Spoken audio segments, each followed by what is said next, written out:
Hi friends, welcome to Insa Games. இன்றைக்கி நம்ம சேனலில் என்ன பார்க்க போகிறோம்னு பார்த்தீங்கன்னா, நம்ம எல்லாருக்கும் கண்டிப்பாக தெரிஞ்சிருக்கக்கூடிய கிராணியோட ட்ரூ ஸ்டோரி தான் பார்க்க போகிறோம். ஸோ வீடியோக்குள்ளே போகிறதுக்கு முன்னாடி இப்போ நம்ம சேனலுக்கு புதுசாக வரீங்க அப்படின்னா சேனலை சப்ஸ்கிரைப் பண்ணிக்கோங்க அண்ட் பக்கத்தில் இருக்க பெல்லுக்கான ஆள் கொடுத்துக்கோங்க. அப்போ தான் நான் போட வீடியோஸ் எல்லாமே உங்களுக்கு ஒன்று நோட்டிஃபிகேஷன் வரும். அண்ட் வீடியோவை ஸ்கிப் பண்ணாமல் பாருங்கள். நீங்கள் கொஞ்சம் ஸ்கிப் பண்ணால் கூட இந்த ஸ்டோரி உங்களுக்கு புரியாது. ஸோ வாங்க வீடியோக்குள்ளே போகலாம்.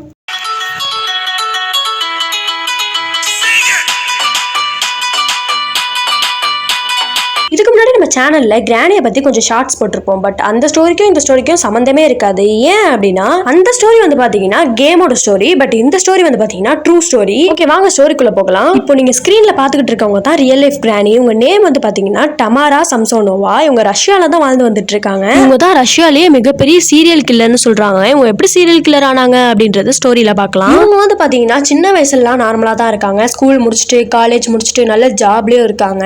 அதுக்கப்புறம் கொஞ்ச நேரம் கழிச்சு இவங்களுக்கு மேரேஜும் ஆகிடுது. இவங்க ஹஸ்பண்ட் வந்து பார்த்தீங்கன்னா நல்ல பணக்காரங்க. ஸோ இவங்களுக்கு சொந்தமாக ஒரு அப்பார்ட்மெண்ட் இருக்குது. அந்த அப்பார்ட்மெண்ட்டில் ஒரு ஹவுஸில் தான் வந்து பார்த்தீங்கன்னா இவங்க வந்து வாழ்ந்துட்டுருக்காங்க. கொஞ்ச நாள் நல்லா தான் போய்கிட்டு இருக்கு. அப்போ திடீர்னு ஒரு நாள் வந்து பார்த்தீங்கன்னா டமாராவோட ஹஸ்பண்ட் வந்து இறந்து போயிடுறாங்க. அவங்க எப்படி இறந்தாங்க அப்படின்னு சொல்லிட்டு யாருக்குமே தெரியல. போலீஸில் வந்து இன்வெஸ்டிகேஷன் பண்ணி பார்க்குறாங்க, எவ்வளோ முயற்சி பண்ணி பார்க்குறாங்க. பட் அவங்க எப்படி இறந்தாங்கன்றதுக்கான ஒரு ஹிண்ட் கூட அவங்களுக்கு கிடைக்கல. டமாரா ஹஸ்பண்டோட அப்பார்ட்மெண்ட் இருக்கு இல்லையா, அதோட மேனேஜ்மெண்ட் எல்லாத்தையுமே இப்போ டமாரா தான் பார்த்துட்டு இருக்காங்க. அண்ட் அந்த அப்பார்ட்மெண்ட்ல டமாரா இந்த ஹவுஸை வந்து பார்த்தீங்கன்னா ரெண்ட்டுக்கு விட்டுறாங்க. இவான் அப்படிங்கிற ஒருத்தவங்களுக்கு தான் வந்து பார்த்தீங்கன்னா இந்த வீட்டை வந்து ரெண்ட்டுக்கு கொடுக்குறாங்க. அதுக்கப்புறம் வந்து பார்த்தீங்கன்னா டமாராவோட க்ளோஸ் ஃப்ரெண்டான கேட்டரினா வந்து வீடு இல்லாமல் எப்படி இருப்ப அப்படின்னு சொல்லிட்டு கேட்டரினாக்கு தெரிஞ்ச ஒருத்தவங்க அன்யான் இருக்காங்க. அவங்களும் வீட்டில் தனியாக தான் இருக்காங்க, அவங்க கூட இருந்துக்கோ அப்படின்னு சொல்லிட்டு சொல்கிறாங்க. அன்யாவுமே வந்து பார்த்தீங்கன்னா ஓகே அப்படின்னு சொல்லிட்டு சொல்லிடுறாங்க. கொஞ்ச நாள் நல்லா தான் போய்கிட்டு இருக்கு. அப்போ திடீர்னு ஒரு நாள் வந்து பார்த்தீங்கன்னா டமாராவுக்கு ஒரு மிஸ்ட்ரியான தாட் வருது. என்ன தாட் அப்படின்னா, ஹியூமனோட மீட் வந்து என்ன டேஸ்ட்ல இருக்கும் அப்படின்னு சொல்லிட்டு யோசிக்கிறாங்க. ஒரு நாள் ரெண்டு நாள் இல்லை, டெய்லியுமே வந்து பார்த்தீங்கன்னா இதை பற்றியே தான் யோசிச்சுட்டு இருக்காங்க. ஆனியா கிட்ட கூட சரியாக பேச மாட்டேங்கிறாங்க. இதனால ஆனியாவுக்கு வந்து பார்த்தீங்கன்னா டமாரா வீட்டில் இருக்கிறது சுத்தமாக பிடிக்கவே இல்லை. நமக்கு துணையாக இருப்பாங்கன்னு பார்த்தா நம்மக்கிட்டேயே அவங்க பேச மாட்டேங்கிறாங்களே அப்படின்னு சொல்லிட்டு இவங்களை வீட்டை விட்டு வெளில போக சொல்கிறாங்க. இதனால டமாராக்கும் ஆனியாவுக்கும் வந்து பார்த்தீங்கன்னா வாய் சண்டை ரொம்ப அதிகமாயிடுது. டமாராவுக்கு பயங்கரமாக கோவம் வருது. ஹியூமன் மீட்டை சாப்பிடணும்னு ஆசைப்பட்டதுனால ஆனியாவையே கொன்று அவங்கள சமைச்சு சாப்பிட்டுறாங்க. அவங்கள சாப்பிட்டது மட்டும் இல்லாமல் அவங்க போன்ஸ் எல்லாத்தையுமே பேக் பண்ணி ஆனியா வீட்டுக்கு பக்கத்தில் இருக்க லேக்லேயே வந்து பார்த்தீங்கன்னா போட்டுடுறாங்க. இங்கே இருந்தால் சந்தேகம் வந்துடும் அப்படின்னு சொல்லிட்டு அவங்க வீட்டுக்கே திருப்பி போயிடுறாங்க. இவான் கிட்ட வந்து பார்த்தீங்கன்னா உடனே வீட்டை காலி பண்ணுங்க அப்படின்னு சொல்லிட்டு வந்து கேட்குறாங்க. இதில் வந்து பார்த்தீங்கன்னா இவானுக்கும் டமாராக்கும் வாய் தகராறு ஏற்படுது. இவான் வந்து போக முடியாது அப்படின்னு சொல்லிட்டு சொல்கிறாங்க. டமாரா வந்து போய்த்தான் ஆகணும், இது எங்கள் வீடு அப்படின்னு சொல்லிட்டு வந்து சொல்கிறாங்க. இதில் வந்து பார்த்தீங்கன்னா டமாரா ரொம்ப கோவமாகி அவங்களையுமே கொன்று சமைச்சு சாப்பிட்றாங்க. அதுக்கப்புறம் எதுவுமே தெரியாத மாதிரி இவங்க வீட்டில் இருக்காங்க. ஆனியாவும் இவானும் காணாமல் போன விஷயமா விசாரணைக்கு போலீஸ் எல்லாம் வந்து பார்த்தீங்கன்னா டமாராவோட வீட்டுக்கு வராங்க. ஏன் அப்படின்னா டமாரா தான் லாஸ்ட்டில் ஆனியாவோட வீட்டில் இருந்தாங்க இல்லையா, அதனால் விசாரணைக்கு வராங்க. இந்த மாதிரி ஆனியா காணாமல் போன பற்றி உங்களுக்கு ஏதாச்சும் தெரியுமா அப்படின்னு சொல்லிட்டு வந்து பார்த்தீங்கன்னா டமாரா கிட்ட கேட்குறாங்க. பட் டமாரா வந்து எனக்கு எதுவும் தெரியாது, என்னை வீட்டை விட்டு வெளில போக சொன்னாங்க, நான் வந்துட்டேன், அதுக்கப்புறம் அவங்களுக்கு என்ன ஆச்சுன்னு எனக்கு தெரியாது அப்படின்னு சொல்லிட்டு சொல்கிறாங்க. போலீஸ் வந்து டமாரா கிட்ட கேட்குறாங்க, இந்த மாதிரி இவான் தானே உங்கள் வீட்டில் ரெண்ட்டுக்கு இருந்தாங்க, இப்போ நீங்களே உங்கள் வீட்டில் இருக்கீங்களே, இவான் எங்கே போனாங்க அப்படின்னு சொல்லிட்டு உங்களுக்கு ஏதாச்சும் தெரியுமா அப்படின்னு சொல்லிட்டு கேட்குறாங்க.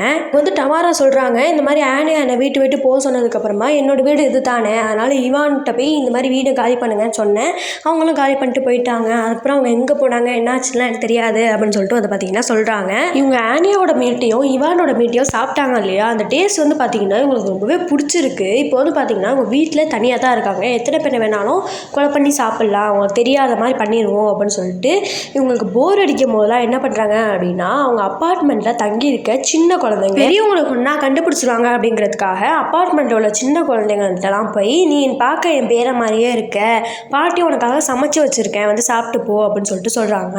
சின்ன குழந்தைங்களுக்கும் எதுவும் தெரியாது இல்லையா, சாப்பிடவும் போயிடுறாங்க. பட் போனவங்க யாரும் திரும்பி வரவே இல்லை. டமாராவை பொறுத்த வரைக்கும் பார்த்தீங்கன்னா அவள் கொஞ்சம் கூட இறக்கமே இல்லாதவ. இந்த மாதிரி அவளுக்கு போர் அடிக்கும் போதுலாம் சின்ன குழந்தைங்களை கொண்டு அதை சமைச்சு சாப்பிட்டுட்டு அவங்களோட போன்ஸ்லாம் வந்து பார்த்திங்கன்னா பேக் பண்ணி எடுத்துகிட்டு போவா. இப்போ நீங்கள் ஸ்க்ரீனில் பார்த்துக்கிட்டு இருக்கிறது டமாரா அவங்க குழந்தைங்களாம் கொண்டு எடுத்துகிட்டு போனப்போ ரெக்கார்டான சிசிடிவி ஃபுட்டேஜ் தான். அதை எடுத்துகிட்டு போய் என்ன பண்ணுவா அப்படின்னா அவங்க அப்பார்ட்மெண்ட் பக்கத்தில் இருக்க லேக்கு இல்லைன்னா டஸ்ட்பினில் போட்டுருவா. சின்ன குழந்தைங்கள்லாம் காணாமல் போகிறதுனால அப்பார்ட்மெண்ட்டில் தங்கியிருந்தவங்க எல்லாருக்குமே வந்து பார்த்திங்கன்னா சந்தேகம் வருது. அது மட்டும் இல்லாமல் இந்த ரிவர் சைடில் அந்த டஸ்ட்பின்லலாம் டெட் பாடிஸ் இருக்கிறத பார்த்து ஒரு சில பேர் வந்து பார்த்திங்கன்னா பயந்து போய் போலீஸ் கிட்ட கம்ப்ளைண்ட் பண்ணுறாங்க. அந்த போலீஸ் உடனே அவங்க டீம் எல்லாத்தையுமே அழைச்சிட்டு வந்து செக் பண்ணி பார்க்குறாங்க. பட் யார் அந்த வேலையை பண்ணாங்க அப்படின்னு சொல்லிட்டு அவங்களால கண்டுபிடிக்கவே முடியல. அந்த அப்பார்ட்மெண்ட்டில் உள்ளவங்க எல்லாருக்குமே பயம் வர ஆரம்பிக்குது. ஒரு நாள் வந்து பார்த்தீங்கன்னா டமாரா அந்த அப்பார்ட்மெண்ட்டில் தங்கியிருந்த இன்னொரு குழந்தைய வந்து பார்த்தீங்கன்னா வீட்டுக்கு இன்வைட் பண்ணி எல்லா குழந்தைங்களையும் கொண்டா மாதிரி கொன்று அந்த குழந்தைய சாப்பிட்டுட்டு அந்த போன்ஸ் இருக்கு இல்லையா அதை வந்து பேக் பண்ணி எப்போதும் போல் எடுத்துகிட்டு போகிறாங்க. அப்போ எடுத்துகிட்டு போய்கிட்டு இருக்கும் போது எதிர்ச்சியாக ஒருத்தவங்க வந்து பார்த்தீங்கன்னா இவங்களை பார்த்துடுறாங்க. உடனே வந்து பார்த்தீங்கன்னா போலீஸ்க்கு இன்ஃபார்ம் பண்ணுறாங்க. இந்த மாதிரி அப்பார்ட்மெண்ட்டோட ஓனர் வந்து பார்த்தீங்கன்னா ஒரு கேரி பேக் எடுத்துகிட்டு போகிறாங்க. அது ஃபுல்லாகவே பிளட்டாக இருக்குது, கெட்ட வாடை அடிக்குது அப்படின்னு சொல்லிட்டு போலீஸில் இன்ஃபார்ம் பண்ணுறாங்க. போலீஸுமே உடனே டமாராவோட வீட்டுக்கு வந்து இன்ஸ்ட்ரக்ஷன் பண்ணி பார்க்குறாங்க. பட் டமாராவோட வீட்டில் ஒரு பிளட்டு இல்லை, அந்த குழந்தைங்களை கொண்டதுக்கான ஒரு அடையாளம் கூட இல்லை. போலீஸ் டீம் எல்லாருமே வந்து பார்த்தீங்கன்னா டிஸ்கஸ் பண்ணிக்கிட்டு இருக்காங்க. இந்த மாதிரி அவங்க கடையிலேருந்து மீட் வாங்கியிருக்கலாம், அந்த வேஸ்ட்டை தான் கீழே போட போயிருக்காங்க போல், அதை பார்த்தா வந்து நம்மள்ட்ட கம்ப்ளைண்ட் பண்ணியிருக்காங்க அப்படின்னு சொல்லிட்டு கிளம்ப போகிறாங்க. அப்போ திடீர்னு அங்கேருந்து இன்னொரு போலீஸ் வந்து பார்த்தீங்கன்னா ஒரு நிமிஷம் நில்லுங்க, டமாராவோட வீட்டிலேருந்து வந்து பார்த்தீங்கன்னா ஒரு டைரி கிடச்சிருக்கு அப்படின்னு சொல்லிட்டு டைரியை கொடுக்குறாங்க. அந்த டைரியை ஓப்பன் பண்ணி பார்க்குறாங்க. அந்த டைரியில் என்ன எழுதிருக்கு அப்படின்னா இவங்களெல்லாம் நான் தான் கொன்னேன் அப்படின்னு சொல்லிட்டு டமாரா கொன்னவங்களோட எல்லா டீட்டெயில்ஸுமே அந்த டைரியில் இருக்குது. இதில் எந்த மாதிரி டீட்டெயில்ஸ் எழுதியிருக்காங்க அப்படின்னா அந்த டமாரா கொன்னவங்களோட நேமு, அவங்களோட வயசு, அதுக்கப்புறமா வந்து பார்த்தீங்கன்னா அவங்களோட ஸ்கின் டோன், அவங்க கருப்பாக இருந்தாங்களா வெள்ளையாக இருந்தாங்களா, அது மட்டும் இல்லாமல் அவங்க என்ன ட்ரெஸ் போட்டிருந்தாங்கன்றது வரைக்கும் எழுதியிருக்கு. இது மட்டும் இல்லாமல் இவங்க என்னென்ன சாப்பிட்டாங்க அப்படின்றதும் எழுதியிருக்கு. ஃபார் எக்ஸாம்பிள் இந்த குழந்தைகிட்டேருந்து நான் ஹார்ட் சாப்பிட்டேன், இந்த குழந்தைகிட்டேருந்து கிட்னி சாப்பிட்டேன், இந்த குழந்தைகிட்டேருந்து வந்து பார்த்தீங்கன்னா லிவர் சாப்பிட்டேன் அப்படின்ற மாதிரி எழுதியிருக்கு. இது மட்டும் இல்லாமல் டேஸ்ட்டெல்லாம் வேறு எழுதி வச்சுருக்காங்க. ஹார்ட்டோட டேஸ்ட் வந்து இப்படி இருந்துச்சு, கிட்னியோட டேஸ்ட் வந்து அப்படி இருந்துச்சு, லிவரோட டேஸ்ட் வந்து அப்படி இருந்துச்சுன்னு எல்லாமே இதில் எழுதியிருக்கு. இதில் வந்து பார்த்தீங்கன்னா போலீஸ் வந்து டமாராவோட ஹஸ்பண்ட் எப்படி இருந்தாங்கன்றதையும் கண்டுபிடிச்சிட்டாங்க.